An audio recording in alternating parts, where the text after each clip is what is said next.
Hello friends, మేమైతే ఈరోజు chicken curry ఎట్లా చేసుకోవాలో చూపిస్తాను. ఈ వీడియోని చివరి వరకు చూడండి.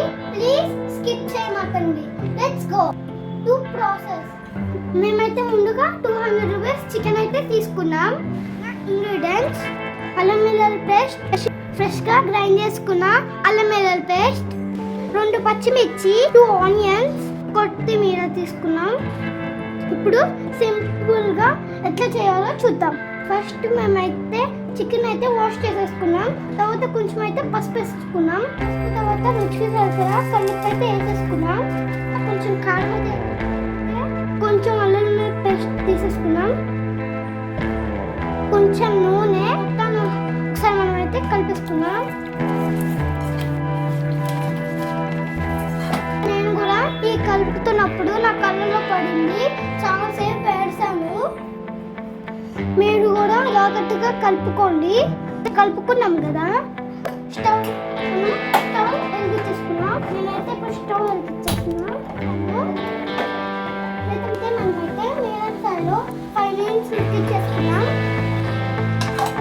చికెన్ అయితే మీరైతే చూసి వెంటనే తినాలనిపిస్తుంది. ఫ్రెండ్స్, ఇదైతే కలుపుకునేటప్పుడు జాగ్రత్త. నాకైతే ఇప్పుడైతే కంప్లీట్గా అయితే కాలింది, బాగా ఏడుపు వస్తుంది. మా చెల్లైతే వెయిటింగ్ ఫర్ చికెన్.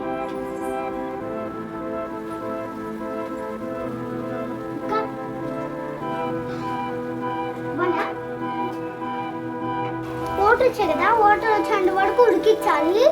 కొంచెం మళ్ళీ అయితే మూట అయితే పట్టేసుకుంటాం.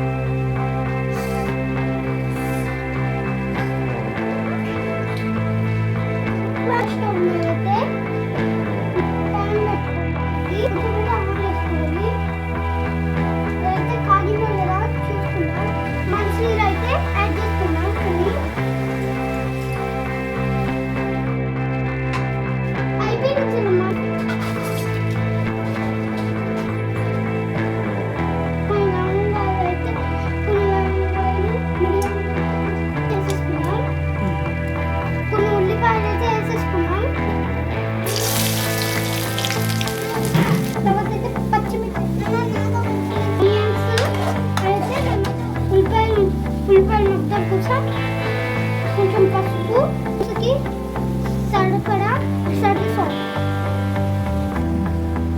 మూత పెట్టేసుకున్నాం.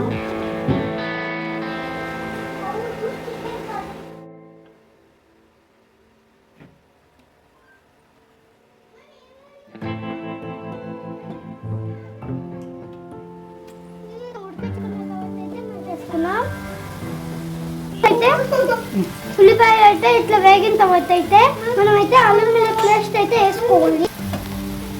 వేసేసుకున్నాం. ఫ్రెండ్స్,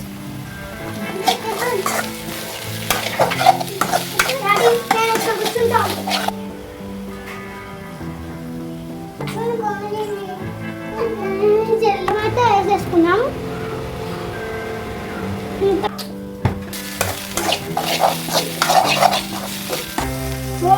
కాడముక్కున్న తర్వాత కొన్ని వాటర్ అయితే వేసేసుకున్నాం.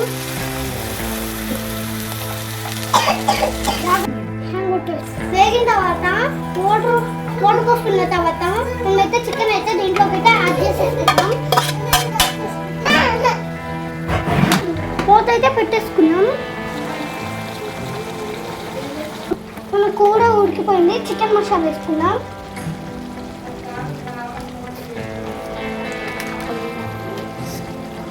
ఇట్లయితే వేసేసుకున్నాం, జోడేసుకున్నాం. మొత్తం కొత్తిమీర.